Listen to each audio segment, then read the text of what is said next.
जय हिंद। तो आज हम शुरू करेंगे प्रश्नावली 3.5 का क्वेश्चन शुरू करेंगे। ठीक है, क्वेश्चन नंबर फर्स्ट है कि निम्न रैखिक समीकरणों के युग्मों में से किसका एक अद्वितीय हल है, किसका कोई हल नहीं है, या किसके अपरिमित रूप से अनेक हल हैं। बोला अद्वितीय हल की स्थिति में उसे बद्ध गुणन विधि से हल कीजिए। ठीक है, नीचे में जो समीकरण आपको दिया है उसको पहले चेक करना है किसका एक हल है, किसका अपरिमित रूप से अनेक हल है, किसका कोई भी हल नहीं है, वो चेक करना है। अगर अद्वितीय एक हल है, अगर एक हल होगा तो उसे बद्ध गुणन विधि से क्या करना है, उसको हल करना है। ठीक है, क्वेश्चन नंबर फर्स्ट है, पहले चेक करने के लिए A1, A2, A1, B1, C1 निकालते हैं। देखो हल में क्या करेंगे, एक समीकरण दिया हुआ है दो, A1 बराबर क्या हो जाएगा 1 हो जाएगा, x जो गुणांक है, B1 बराबर क्या होगा -3, C1 बराबर क्या होगा -3। A1 B1 C1 लिख दिए। फिर A2 बराबर 3 है, B2 बराबर -9 है और C2 बराबर -2 है। देख A2 बराबर 3, B2 बराबर -9, C2 बराबर -2 है। अब हमको क्या निकालना है, A1/A2 पहले निकालते हैं। A1/A2 क्या होगा, A1 का मान 1 है, 1/A2 का मान 3 है, 3 हो गया। A1/A2 का मान जो वैल्यू जो होगा 1/3 होगा। अब B1/B2 निकालते हैं, B1 क्या है 3 है, 3/B2 क्या है -3, B1 क्या है -3 है और B2 जो है -9 है, माइनस माइनस प्लस हो गया, 3 1 3, 3 3 9, यानी 1/3 आ गया। A1/A2 का मान 1/3 आया, B1/B2 का मान भी 1/3 आया। अगर A1/A2 और B1/B2 दोनों बराबर है तो फिर C1/C2 भी निकाल चेक करते हैं। यहाँ लिखेंगे C1/C2, C1 का मान कितना आया -3, C2 का मान -2, माइनस माइनस प्लस हुआ, C1/C2 का वैल्यू आया 3/2। इसका मतलब A1/A2 बराबर है B1/B2 लेकिन बराबर नहीं है C1/C2 का। कौन सा स्थिति में, इसका कोई हल संभव नहीं है। यहाँ से लिख देंगे, यहाँ 1/3 बराबर है 1/3 बराबर नहीं है 3/2। यहाँ 1/3 बराबर है 1/3 का, फिर बराबर नहीं है 3/2 है, यहाँ है। फिर लिखेंगे अतः, इसके आगे लिखेंगे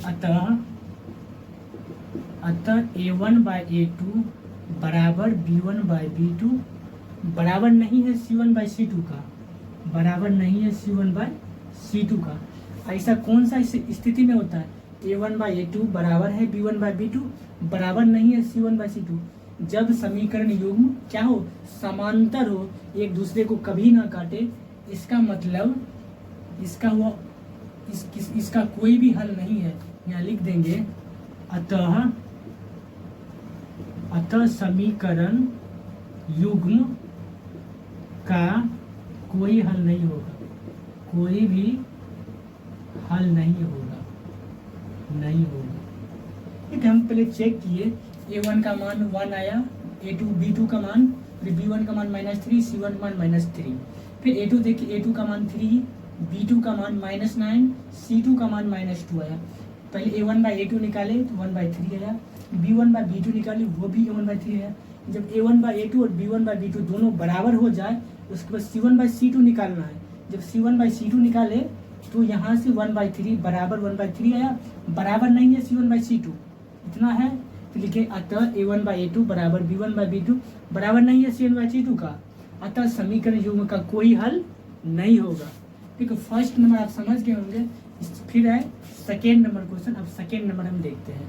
देखिए सेकेंड नंबर क्या है, यहाँ से पहले A1, A2, A1, B1, C1 निकालते हैं। यहाँ से हल लिखेंगे, क्या होगा, यहाँ से A1 बराबर क्या हो गया 2, B1 बराबर क्या आया y का गुणांक 1 है। यहाँ से C1 क्या आया -5 आया, बराबर को साइड प्लस में है, जब इस साइड लाएंगे तो माइनस में होगा। यहाँ लिख देंगे -5, यहाँ A2 निकालेंगे 3, B2 निकालेंगे 2 और C2 निकालेंगे -8। यहाँ से क्या A1/A2 पहले निकालेंगे, A1/A2 क्या होगा, A1 का मान 2 है और A2 का मान 3 है, 2/3 हो जाएगा। फिर B1/B2 चेक करेंगे, B1/B2 क्या हो गया, B1 1/2 आया। इसका मतलब A1/A2 बराबर नहीं है B1/B2। जब A1/A2 और B1/B2 बराबर नहीं है तो अद्वितीय हल होगा। तो समीकरण युग्म का हल क्या हुआ, एक अद्वितीय होगा। यहाँ से लिखेंगे यहाँ 2/3 बराबर नहीं है 1/2। अतः इसी जगह लिखते हैं अतः A1/A2 बराबर नहीं है B1/B2। अतः समीकरण युग्म का एक अद्वितीय हल होगा, एक अद्वितीय हल होगा, ये द्वितीय हल होगा। देखिए पहले हम चेक किए A1/A2 उसका वैल्यू आया 2/3, फिर B1/B2 चेक किए उसका वैल्यू 1/2 आया। जब A1/A2 और B1/B2 दोनों बराबर नहीं है तो उस स्थिति में समीकरण युग्म का एक ही हल होगा, यानी अद्वितीय हल होगा। तो यहाँ से लिखते हैं, फिर बोल अगर अद्वितीय हल होगा तो उसे वज्र गुणन विधि से हल कीजिए, मतलब हल ज्ञात करना है। तो यहाँ से लिखेंगे वज्र गुणन विधि, वज्र गुणन विधि से समीकरण लिख लेंगे 2x + y, प्लस में बराबर की साइड लाएंगे माइनस में 5 आया। इसको समीकरण फर्स्ट मान लिए बराबर 0। सेकेंड क्या है 3x + 2y, प्लस में बराबर की साइड आएगा -8 बराबर 0 आया। ये समीकरण सेकेंड हो गया। देखिए ये समीकरण सेकेंड हो गया। तो यहाँ से हम क्या करेंगे, x बाय फिर y minus y by equal to 1 करते थे। देखिए x वाले में x वाले टर्म को हम ढक देते थे, ढक दिए, जो क्या आया 1 आया, 8 आया। अगर 1 में 8 से मल्टीप्लाई करेंगे क्या होगा, 8 × 1 माइनस देंगे, फिर 2 × -5, 2 × -5, y वाले टर्म में y वाले को ढक देंगे, 2 × -8, 2 × -8, फिर -3 × -5, 3 × -5 होगा, फिर 1, यानी अचर वाले में क्या करेंगे, अचर वाले को ढक देंगे, 2 × 2 4 लिख देते हैं डायरेक्ट, 3 × 1 3। देखिए यहाँ से x बट्टा, यहाँ पहले बच्चे और देख लीजिए, अगर x वाले टर्म को ढकेंगे क्या होगा, -8 × 1 या -8 होगा, मिस्टेक कर दिया, -8 × 1 हो जाएगा, इंटू 2 × -5, माइनस माइनस प्लस हो गया। यहाँ से लिखेंगे x बट्टा -8 प्लस 5 दूना 10 हो गया, इक्वल टू -y बट्टा 8 दूना -16 प्लस माइनस माइनस प्लस 5 दिया 15 हो गया, इक्वल टू y बट्टा 4 में 3 गया 1, ठीक है, माइनस माइनस प्लस हो गया।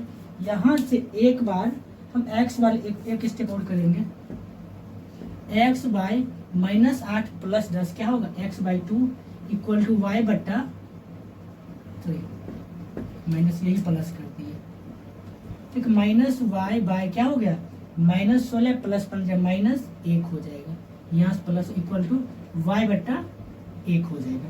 जब यहाँ से इसको हल करेंगे तो क्या होगा, x वाले टर्म को एक बार y के साथ बराबर करना है, सॉरी 1 के साथ, देखिए यहाँ पर y 1 होगा, 1/1। देखिए x वाले टर्म को एक बार कांस्टेंट के अचर के साथ बराबर करना है, y वाले टर्म को एक बार अचर के साथ बराबर करना है, तो x और y का वैल्यू निकल जाएगा। यहाँ से बस वहाँ लिखते हैं, जगह कुछ कम है। x वाले टर्म ये है, लिखेंगे x/2 इक्वल टू 1/1, 1/1, यहाँ से x बराबर क्या निकला, 2 निकल गया, y/1 यहाँ से लिख देंगे y बट्टा 1 बराबर 1, क्रॉस मल्टीप्लाई करेंगे इसीलिए y बराबर क्या निकला 1। यहाँ से x का वैल्यू 2 निकला और y का वैल्यू 1 निकला। ठीक है, यहाँ पर क्या किया, -8 + 10 2 हो गया, -16 + 15 -1 होगा, ऊपर माइनस है माइनस माइनस प्लस हो गया, इक्वल टू 1/1। एक्स वाले टर्म को एक बार कांस्टेंट के साथ बराबर किए, एक्स वैल्यू 2 निकला। फिर वाई वाले टर्म को कांस्टेंट के साथ बराबर किए, वाई का वैल्यू 1 निकला। आई होप फर्स्ट नंबर का सेकेंड समझ गए होंगे। अब देखते हैं फर्स्ट नंबर का थर्ड नंबर क्वेश्चन देखते हैं। देखिए यहाँ से थर्ड नंबर क्वेश्चन देखेंगे, 3x - 5y = 20, 6x - 10y = 40। सबसे पहले इसको चेक करेंगे, क्या ये अपरिमित रूप से अनेक हल है या अद्वितीय हल या कोई हल नहीं, पहले वो चेक करेंगे। यहाँ सबसे पहले हल लिखेंगे, पहले a1 निकालेंगे। a1 बराबर क्या आया 3, b1 बराबर क्या है -5 आया, c1 बराबर क्या आया 20 प्लस में बराबर किस साइड आएगा माइनस में 20 हो जाएगा। यस a1 b1 c1 निकल गया। फिर a2 निकालेंगे, a2 बराबर क्या आया, जो सेकेंड समीकरण उसका x का गुणांक 6 आया। फिर b2 क्या निकला, y का गुणांक -10। फिर c2 क्या कांस्टेंट पर प्लस में 40 था, बराबर किस साइड आएगा माइनस में 40 हो गया। a1 a2 b2 c2 निकल गया। अब हम चेक करेंगे a1/a2 क्या है 3/6 आया। काटेंगे 3 1 3 3 दूना 6 यानी 1/2 आया। फिर b1/b2 चेक करेंगे, b1 का वैल्यू 5 है, -5 है, b2 का वैल्यू -10 है, तो -5 बट्टा -10 प्लस हो गया 5 1 5 5 2 10 यानी 1/2। b1/b2 भी 1/2 आया। तो a1/a2 b1/b2 दोनों बराबर है, तो c1/c2 भी निकाल लें। c1/c2 बराबर क्या है, c1 क्या है -20 बट्टा -40। देखो माइनस माइनस तो प्लस हो गया, 20 1 20 2 9 40, ये भी 1/2 आया। इसका मतलब a1/a2 बराबर है b1/b2 का और बराबर है c1/c2 का। तो यहाँ से लिख देंगे, यहाँ 1/2 बराबर 1/2 बराबर 1/2 है। अतः a1/a2 बराबर है b1/b2 का, फिर बराबर है c1/c2 का। ऐसा स्थिति रहेगा तो क्या है, अपरिमित रूप से अनेक हल है, यानी समीकरण क्या है समपाती है। यहाँ लिखेंगे अतः समीकरण युग्म का अपरिमित रूप से अनेक हल हैं, अनेक हल होगा। ठीक है, अगर समीकरण a1/a2 और b1/b2 और c1/c2 तीनों बराबर है तो समीकरण युग्म का अपरिमित रूप से अनेक हल है। देखिए वही बोल रहा है, क्या पहले चेक करना है, अगर अपरिमित रूप से अनेक हल है तो इसका हल नहीं करना है। जब अद्वितीय हल होगा उसी स्थिति में हम बीजगणित विधि से हल करेंगे। तो थर्ड नंबर समझ गए होंगे, इसका अपरिमित रूप से अनेक हल है। ठीक, अब हम देखते हैं फोर्थ नंबर। ठीक है, फोर्थ नंबर अब हम देखेंगे, यहाँ से हल लिखेंगे। क्या होगा, पहले a1/a2 b1/b2 और c1/c2 निकाल के पहले चेक करते हैं। यहाँ से a1 क्या हो जाएगा मेरा 1 हो जाएगा, b1 क्या हो जाएगा -3 हो जाएगा, c1 क्या निकाला -7 आ गया, -7 आया। a1 b1 c1 निकल गया। अब a2 b2 c2 निकालेंगे, a2 3 निकला, b2 बराबर -3 निकला, c2 बराबर क्या निकला, c2 बराबर -15 निकला। पहले a1/a2 चेक करते हैं। a1/a2 क्या है 1/3 1/3। b1/b2 क्या है, b1 मान के तो -3 -3/-3, माइनस माइनस प्लस 3 कैंसिल यानी 1 आया।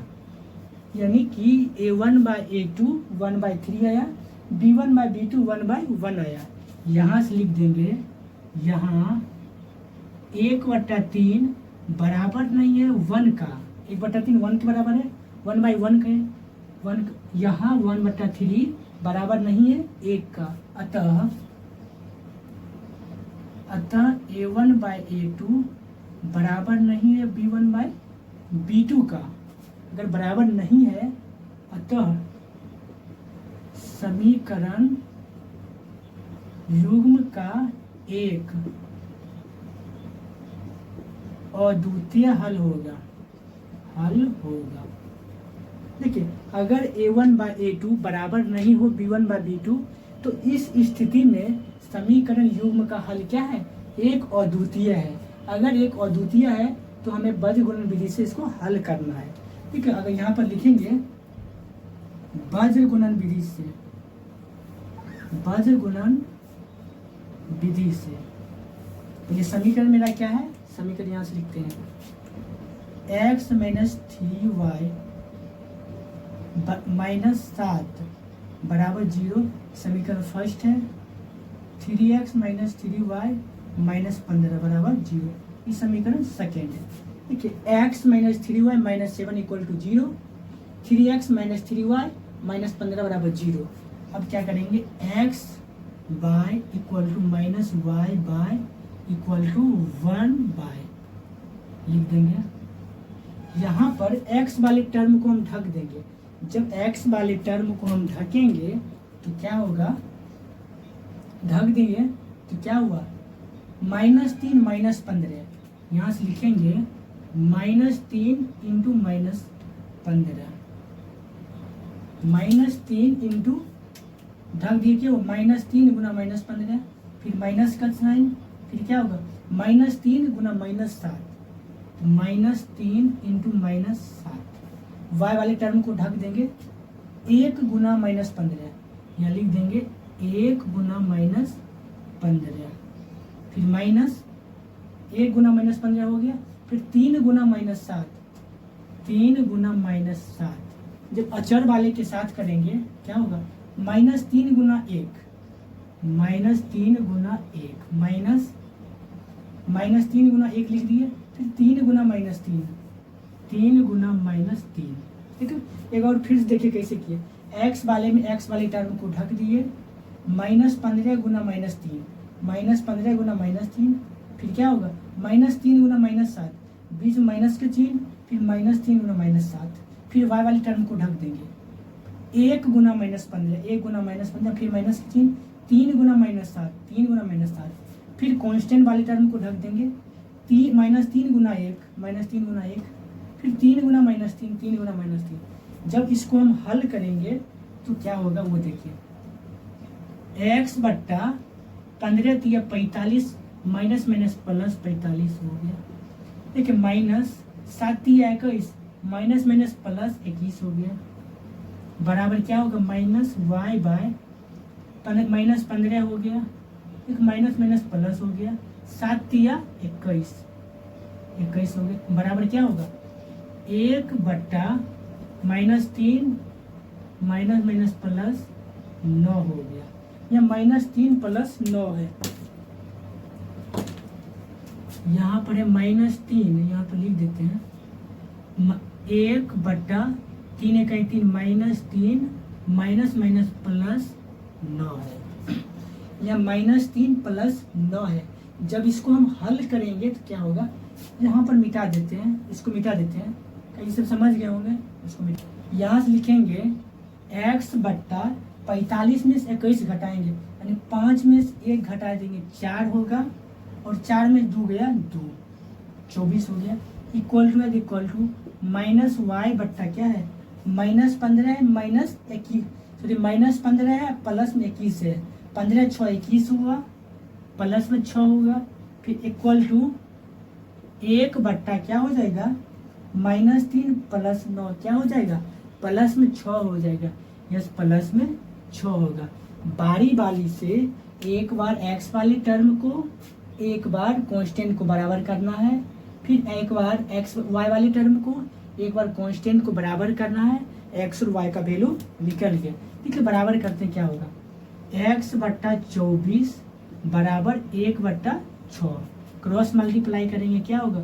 6x बराबर 24, x बराबर हो गया 24 बट्टा 6, 6 इकाई 6, 6 चौक 24, यानी x का मान प्लस में 4 निकला।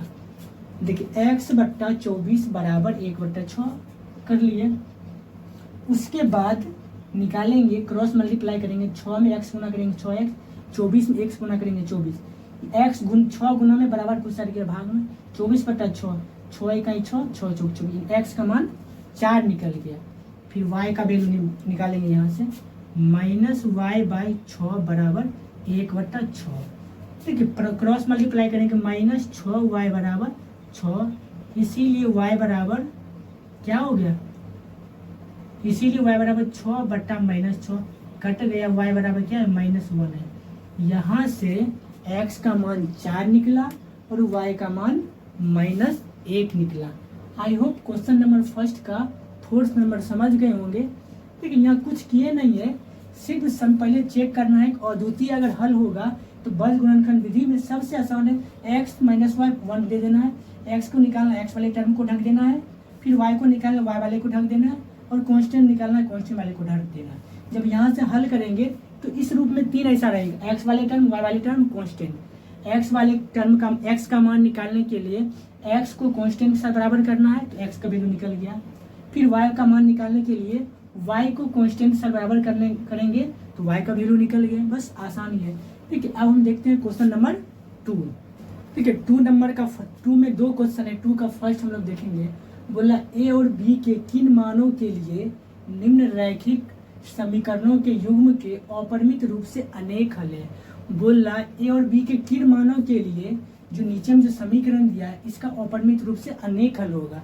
ठीक है, सबसे पहले हमको अपरिमित रूप से अनेक हल कब होगा, जब a1/a2 बराबर होगा b1/b2 और बराबर होगा c1/c2, उस स्थिति में अपरिमित रूप से अनेक हल होंगे।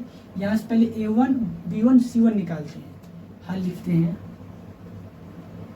a1 बराबर क्या होगा, 2 हो जाएगा, b1 बराबर 3 हो गया, यहाँ से c1 बराबर क्या हो गया, -7 हो गया। देखिए यहाँ से a2 क्या होगा, a2 होगा a - b हो गया, फिर b2 क्या हो जाएगा, a + b,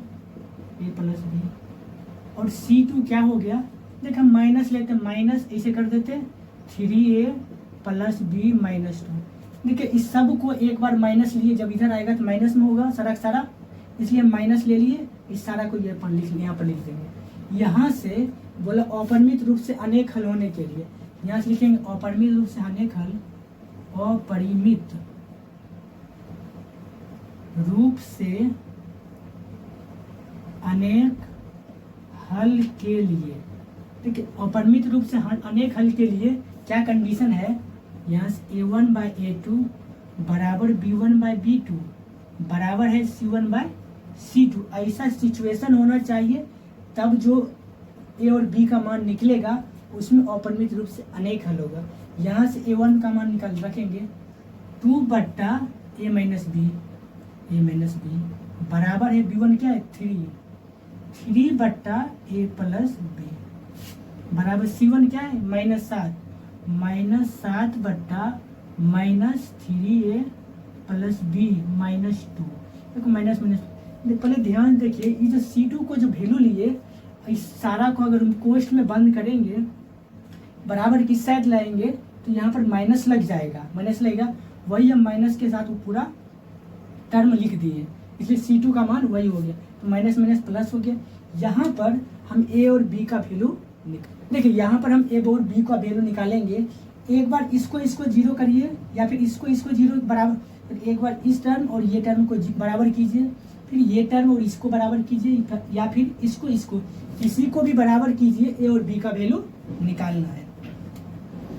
यहाँ से होगा 2/a -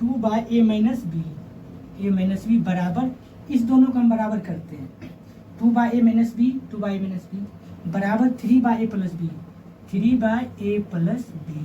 जब क्रॉस मल्टीप्लाई होगा तो क्या होगा, 2a + 2b बराबर 3a + 3b, यहाँ से 3b हो जाएगा।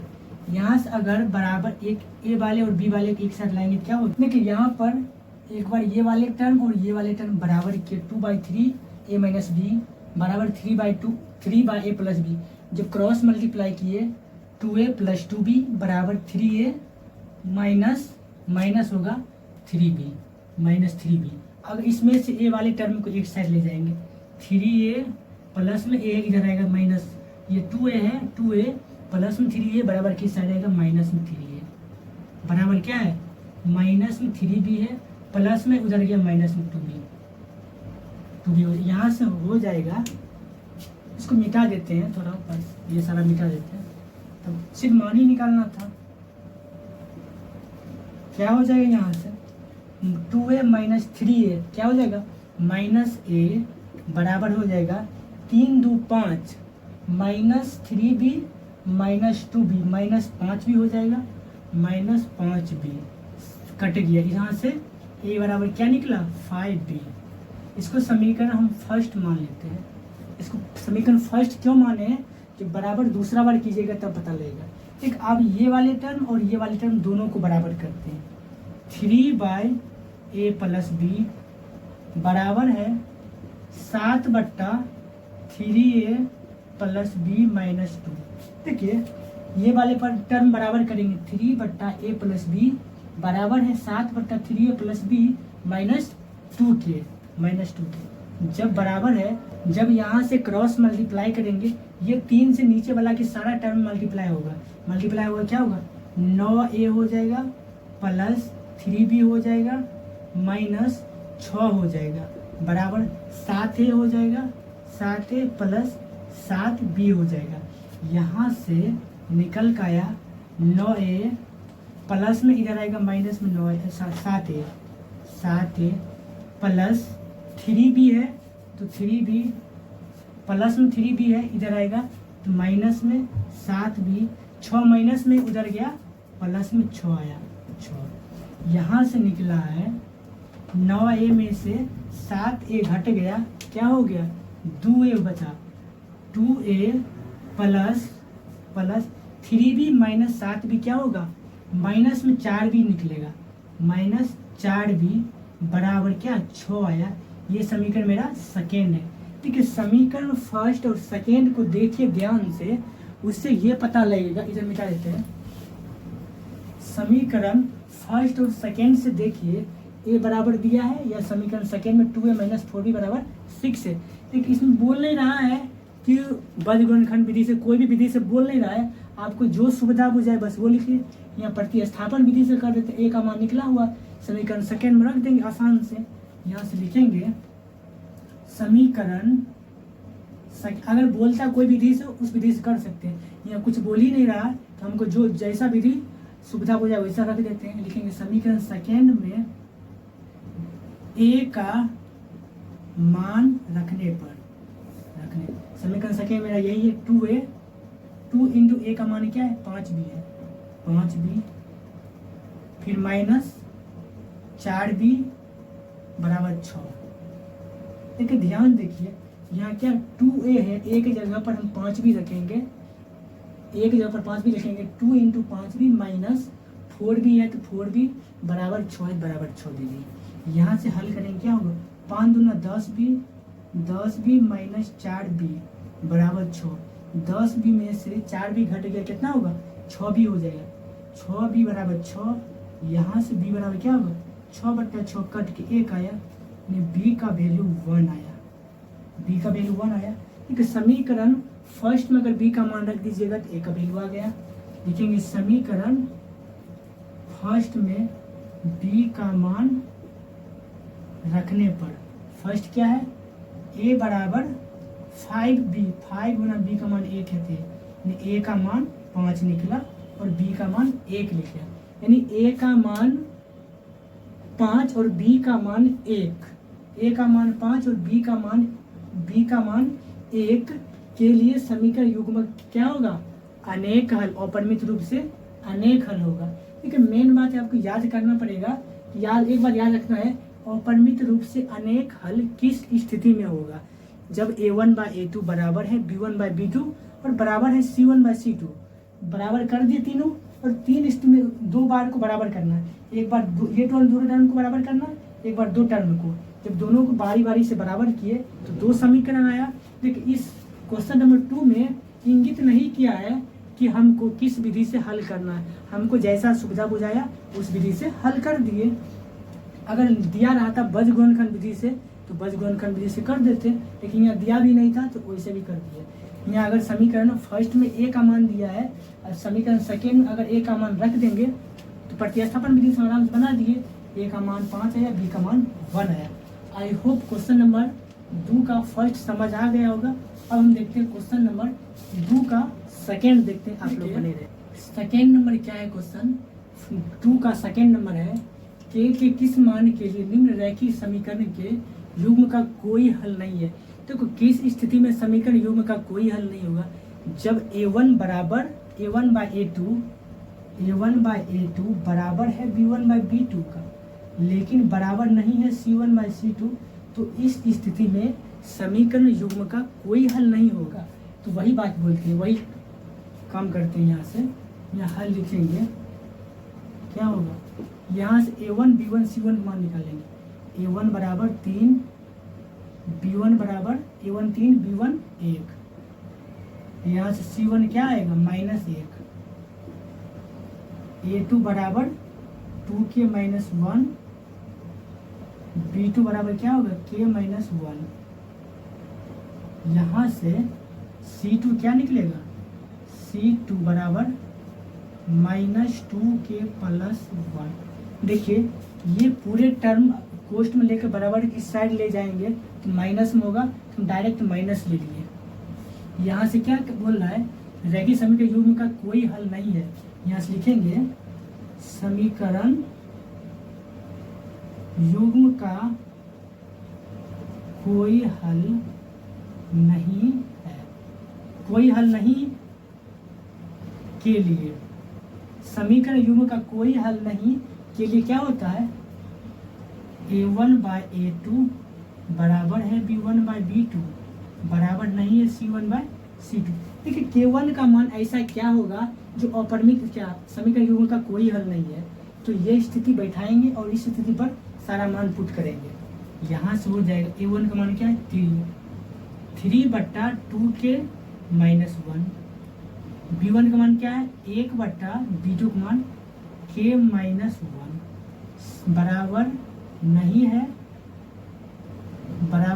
है किसका, c1 बाद -1 बट्टा क्या होगा -2k + 1।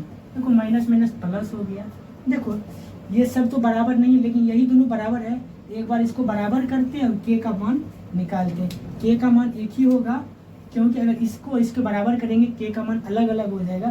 तो बोल रहा है ये बराबर नहीं है, तो ये दोनों बराबर, ये दोनों के एक बार बराबर करते हैं। 3 बाई, यहाँ पर लिखते हैं 3/2k -1 बराबर क्या होगा 1 बट्टा k - 1। यहाँ से जब क्रॉस मल्टीप्लाई करेंगे, 3 में k से गुना k - 1 मल्टीप्लाई होगा, 3 में k से गुना करेंगे 3k माइनस 3 में 1 से गुना करेंगे -3 बराबर 2k - 1 वंस करेंगे 2k - 1 हो जाएगा। यहाँ से क्या हो जाएगा 3k के प्लस में बराबर किस साइड आएगा, माइनस में 2k बराबर -1 हो गया। माइनस में बराबर कुछ साइड गया, माइनस बराबर कुछ साइड गया, प्लस में 3 हो गया। 3k में 2k घट गया, 1k यानी k हुआ। k बराबर क्या है -1 + 3 बराबर क्या हुआ, प्लस में 2 आया, प्लस में 2, यानी k का मान 2 के लिए समीकरण युग्म का कोई हल नहीं है। देखिए k का वैल्यू अगर 2 आएगा तो यहाँ लिख देंगे, यहाँ पर लिख देंगे k बराबर 2 पर समीकरण युग्म का कोई हल क्या है, नहीं है, नहीं है। ठीक है, लिख देंगे k बराबर 2 पर समीकरण युग्म का कोई हल नहीं है। आई होप क्वेश्चन नंबर 2 का सेकंड समझ गए होंगे। अब देखते हैं क्वेश्चन नंबर 3, तो आप लोग बने रहे। ठीक है, क्वेश्चन नंबर 3 जो बोल रहा है, निम्न रैखिक समीकरण युग्म को प्रतिस्थापन एवं वज्र गुणन विधि से हल कीजिए। किस विधि को आप अधिक उपयुक्त मानते हैं। बोला नीचे में समीकरण युग्म दिया है, उसको बोला पहले प्रतिस्थापन विधि से हल कीजिए, फिर बोल रहा है वज्र गुणन विधि से हल कीजिए। आपको कौन ज़्यादा अच्छा लगता है वो बताना है। ठीक है, सबसे पहले हम प्रतिस्थापन विधि से हल करते हैं, यहाँ लिख देंगे समीकरण, इसको फर्स्ट इसको सेकेंड मान लेते हैं। इसे प्रतिस्थापन विधि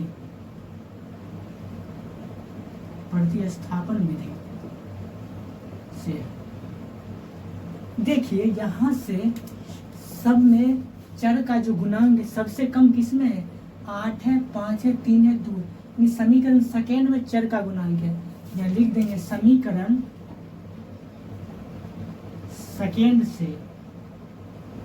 सेकेंड से क्या होगा, 3x + 2y बराबर 4 आया।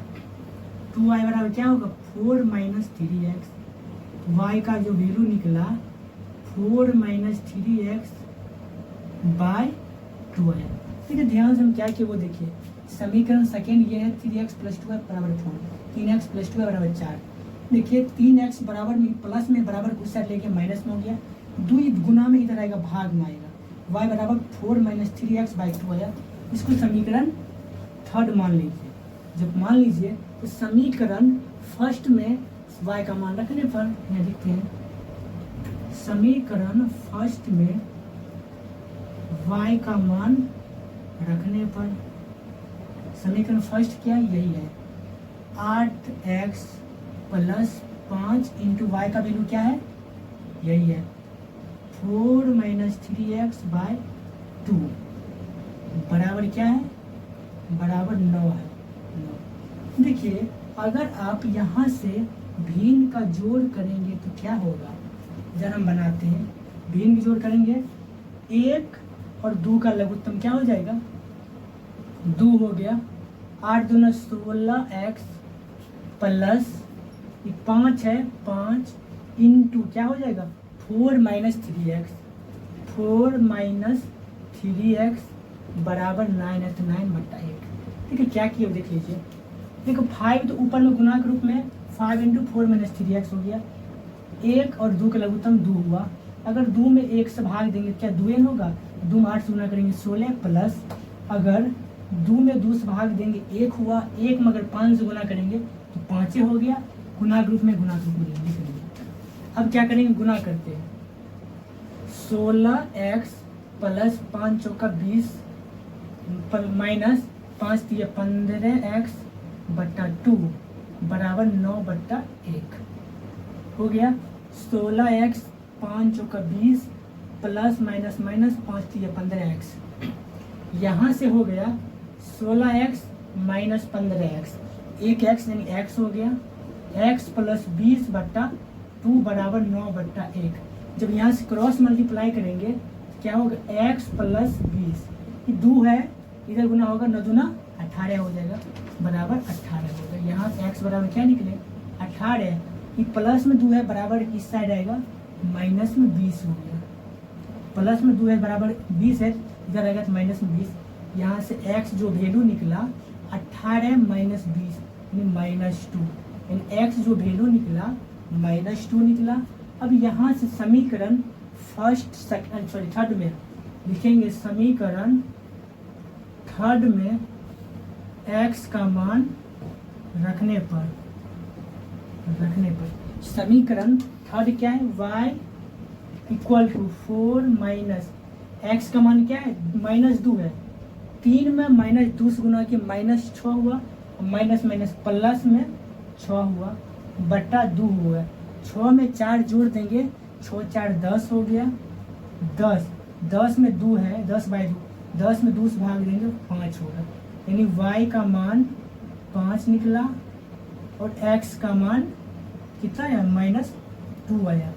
यानी जब हम प्रतिस्थापन विधि से x का मान निकाले तो -2 आया, y का मान निकाले +5 आया। फिर कुछ नहीं किए, समीकरण सेकेंड जो है इससे हम y का मान निकाल लिए। कैसे होगा, देखिए 3x प्लस में बराबर कुछ साइड गया माइनस में होगा, 2 गुना में इधर आएगा भाग में हो गया। ये समीकरण थर्ड हो गया। समीकरण फर्स्ट जो है इसमें y का मान रख दिए। फर्स्ट 8x है तो 8x, प्लस है तो प्लस 5 इंटू y का मान 4 - 3x/2 है। भीम के जोड़ के 2 एक लघुत्तम 2 हुआ, 2 में 8 से गुना करें 8 × 2 = 16 प्लस 5 × 4 - 3x, 5 से गुना किया 5 × 20 माइनस 5 × 3 = 15, 16x - 15x प्लस में x प्लस 20 बट्टा 2 बराबर 9, 9 दूना क्या हुआ 18 हो गया। x प्लस 20 बराबर 18, 20 प्लस में बराबर कुछ साइड गया माइनस में 20 हो गया, 18 माइनस 20 क्या होगा -2। जब x का मान -2 आया तो समीकरण थर्ड में हम x का मान -2 रखे। जब 3 में -2 से गुना करेंगे -6 आया, या माइनस पहले से प्लस में 6, 4 6 कितना हो गया 10 हो गया, 10 में 2 से भाग देंगे 5 आया, यानी y का मान 5 आया और x का मान -2 आया। अब हम देखते हैं बज गुणन विधि से, प्रतिस्थापन विधि से हल तो हो गया, अब हम बज गुणन विधि से हल करते हैं। बज गुणन विधि में हम क्या करेंगे, पहले समीकरण को लिखेंगे यहाँ पर 8x प्लस 5y प्लस में है बराबर किस साइड लाएंगे माइनस में 9 बराबर 0 हो गया। सेकेंड समीकरण हो क्या है 3x प्लस 2y प्लस में 4 है बराबर किस साइड लाएंगे माइनस में 4 बराबर 0 है।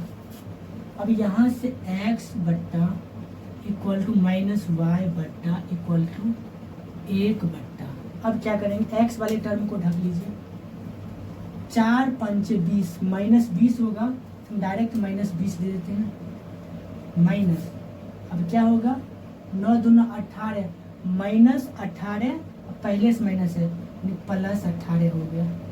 y वाले टर्म को अब देखते हैं, ढक देंगे 8 चौका 32 माइनस 32 माइनस क्या होगा 8 चौका 32 माइनस 32 हुआ माइनस 9 तिया 27 माइनस 27 माइनस माइनस प्लस 27 हो गया। अचर पद को आप ढकेंगे 8 दूना 16 तो 16 हो गया, फिर माइनस 3 5 15 माइनस 15, यहाँ से आया क्या चीज, यहाँ से x बट्टा माइनस 20 प्लस 18 क्या होगा -2 होगा, -2 लिखे। अब यहाँ से होगा इक्वल टू माइनस है तो माइनस y बट्टा माइनस 32 प्लस 27 क्या होगा -5 हो जाएगा, -5 माइनस माइनस प्लस होगा बराबर 1 बट्टा 16 में 15 गया 1 होगा 1। तो बारी बारी से x वाले टर्म और कांस्टेंट को बराबर करेंगे तो x का मान निकलेगा, फिर y वाले टर्म और कांस्टेंट को बराबर करेंगे तो y का वैल्यू निकलेगा। यहाँ से निकालते हैं x बट्टा -2 बराबर क्या होगा 1 बट्टा 1, यहाँ से x बराबर क्या आया क्रॉस मल्टीप्लाई x में अगर 1 से गुना करेंगे x -2 में x करेंगे -2 यानी x का मान -2 आया। फिर क्या है y बट्टा 5 है, यहाँ लिख देंगे y बट्टा 5 बराबर क्या है 1 बट्टा 1 यहाँ जब क्रॉस मल्टीप्लाई करें तो y में x गुना करेंगे y आया, y इक्वल टू 5 में x करेंगे 5 आया 5, इसीलिए y का वैल्यू 5 निकला और x का वैल्यू -2। जब प्रतिस्थापन विधि से हल किए थे उसमें भी y का वैल्यू 5 निकला था और x का वैल्यू -2 निकला था। आई होप क्वेश्चन नंबर 3 बता दिए। आज के लिए इतना ही, कल के वीडियो में हम क्वेश्चन नंबर 4 से कंटिन्यू करेंगे। तब तक के लिए बाय बाय, जय हिंद।